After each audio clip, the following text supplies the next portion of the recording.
लालची आदमी और सोने के अंडे देने वाली मुर्गी। एक दफा का जिक्र है, एक गांव में एक गरीब आदमी रहता था।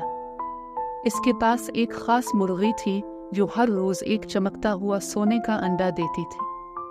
आदमी इस अंडे को बाजार में बेचकर अच्छा खासा पैसा कमा लेता था। वो खुश था कि अब इसके दिन बेहतर हो रहे हैं और उसके घर में कभी गुर्बत नहीं होगी। लेकिन जैसे जैसे दिन गुजरते गए, आदमी का दिल लालच में पड़ गया। वो सोचने लगा, अगर हर रोज एक अंडा मिलता है तो क्या हो अगर मैं सारे अंडे एक साथ ले लूं?